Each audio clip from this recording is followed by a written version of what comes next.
Welcome back to more Nexomon Extinction, everyone. So, this is actually kind of a special video because I have a couple things to say. The very first thing is the fact that a lot of you realize that the original episode 27 was actually not in my playlist anymore because something happened, a really massive glitch. The video file got corrupted, sadly. When I uploaded it, YouTube somehow treated like the next Final Fantasy Crystal Chronicles upload as that one, yet the thumbnail was still the original from episode 27. Really odd, and I know some of you actually saw that. So I was like, oh my god, this is freaking crazy. So I'm actually doing a post commentary over this video, because this video is really just about how to find all 9 Spencer Vaults. And the reason why, we're going to start right now. As you can see, this is Spencer Vault number 1. So I'm just going to talk about this while you can see in the background what's happening. So I'll start by saying that the original episode 27, luckily I didn't actually progress any of the story. If you look at the end of episode 26 and the beginning of episode 28, you will see that I'm actually in the same exact location. So some of you were probably thinking, wait, but it didn't do anything in 27. Nothing with story related, so I'm glad that happened, that nothing, happened with that. But I ended up doing a lot of side quests, going around the world using my wind power, my freeze power, and all that good stuff, because I wanted to go ahead and get the all these different things. The majority of what I did in that video was that I got the rest of these Spencer Vaults. So I was like, you know what? To make up for it for all of you, for episode 27, I'm going to go ahead and do this and show all the Spencer Vaults, even though they are already open, but at least you know the locations of all of them, all 9 of them. So yeah, hopefully that makes up for it a little bit, because that's basically all I did. And yes, you can get and open all Spencer Vaults by the time you have the freeze power up. You need the wind and the freeze power-ups. Once you get the freeze, you are able to go around the whole world and get them all. So if you're watching this and you don't have the freeze power-up yet, I'm just going to give you a heads up. You cannot get all the Spencer Vaults yet. You can get most, but not all. And if you do have the freeze power-up, you can get them all already, all 9 of them. You won't be able to use those tribute items until post-game though.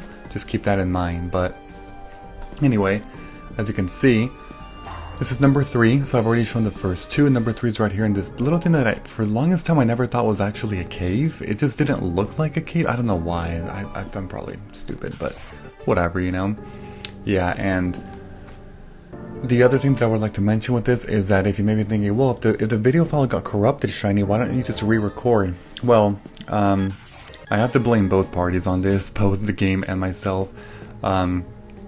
One of the really odd things about this game, which for most people it would be good, is that the game literally autosaves every time you zone into any location. For non-YouTubers, like if you're playing the game on your own, that's fantastic. Because if anything happens, a power outage or whatever, it's saved. It's saved right away. You don't have to worry about manually saving, which is amazing. However, for recordings and being a YouTuber or a streamer or anything like that, it can sometimes be a problem. Because if you do end up losing a file, like it gets corrupted, or again, power outage or something like that, and your recording doesn't save, you actually lost that footage because you can't revert back to a previous save because it just autosaved. There is a workaround by using 2 manual save files, which to be honest I should have done, but I didn't really foresee this. The thing with that is that you have to be literally saving in 2 files all the time, and that's just a little bit insane if you think about it, because like a lot of you wouldn't want to be seeing me do that all the time, so I don't know. There's pros and cons, and I know that a part of it was because I didn't use that 2 files save was my fault, but again, there's no way to predict this, so the only remedy to that is to literally do it all the time, which I don't want to do that because all of you are going to get bored of that, me showing that on screen. So yeah, anyway, so this is Spencer Vault number 5, as you can see. Once again, you can just kind of see here in the background where they're located at. It's pretty simple to see where they are. There's actually 2 in Ignitia, around Ignitia. One of them is to escape to the north, to escape to the east. One of the things that I did is I didn't just show where the cave was. I showed usually a zone or 2 before, so you can kind of get a general idea as to where the actual cave can be found if you're not really, I don't know, if you're a little confused about that.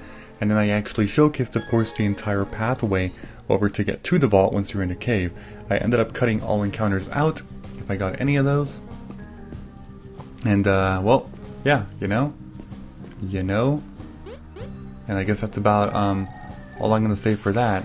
So, this is number 6. This is the second one in Ignitia, actually, as you may remember. So, yeah, one again is to the north, one is to the east, and Yeah, honestly, it's kind of annoying getting all these encounters in these caves, but because there's like no encounters item in this game, at least from what I'm aware of. A little bit of a shame, or at least items that repel Nexomon, like like the Pokemon repel items, And in Evo Korea, I think it's called the Sonic Ward. Speaking of Evo Korea, that's a Let's Play I'm gonna be doing once Evo Korea 2 comes out. Right now it's scheduled for the spring. It was scheduled for the fall, but they postponed it, so it was a little unfortunate, but oh well. Anyway, that's Spencer Vault 6. Spencer Vault 7 is back in your orphanage. If you go directly west of your orphanage and you actually run down, they're down south, go to this area, you need the wind power up for this one. You can simply just enter there into the hole, and that'll take you into the vault. So yeah, not too bad. This one revolves around using so much wind power. It's in the top left corner, actually. And then it's actually on the right side. My previous me went the wrong way there and got an encounter because of it. So yeah, whatever, Honestly, it's really weird doing post commentaries just because I do it so rarely. Like I posted over 5,000 videos on my channel. Probably at least maybe like 30 to 40 of those in total have been post commentaries. The other 5,000-ish have been live commentaries. So I don't know, it's interesting doing this, but I'm personally not a fan because it requires twice as much work. You have to play through the game once, edit the video to your liking, and then rewatch the video while talking over it, like what I'm doing. So it actually takes twice as much time. If you do it at the same time, you just play the game once while talking and then edit the video, and that's it. Simplifies the process so much more. Plus, I know a lot of you like hearing reactions and stuff, and live commentary is better for that. Post commentary, unfortunately, reactions are not a thing, and if they are, the person is faking it, of course. So there is that, But anyway, this is number 8, as you can see, in this cave right here. You did need the ice power up for that, and the last one is actually to the right of Lateria. It's actually really simple, and to be honest, it is the easiest cave to find the vault in because it's so overly simplistic. It's literally just move forward, and that's it. So you'll see it in just a little bit as far as what I'm talking about. But basically, you need the ice power for this too. So you can see you need the ice for quite a few of them. Watch out for that tamer there. Don't go too high because that's going to be problematic if you get into that battle accidentally. Here it is. Simply run up, and the cave or the vault is right there, and that's it. So it's actually all of them, which means I'm going to go ahead and end the video very soon. Just know that once again, sorry about that. That technical issue that happened. It was a little bit out of my control, not completely, because again I could have done that 2-save file method, but I really fucked that up. I'm so sorry about that. But hopefully this helped. It's just a quick little recap of what I ended up doing in that video. Just going around the world, except obviously it was less cuts, which is why the video was 30 minutes in length, and I deeply explored the caves and everything for, I think it was 3 or 4 vaults that I got in the original episode 27, but hopefully this video helped you all. So if you enjoyed this episode in any way, please be sure to leave a like. I'd appreciate it very much. Thank you, and as always, I will see you all next time. Bye bye everyone, have a great and of course a fantastic day.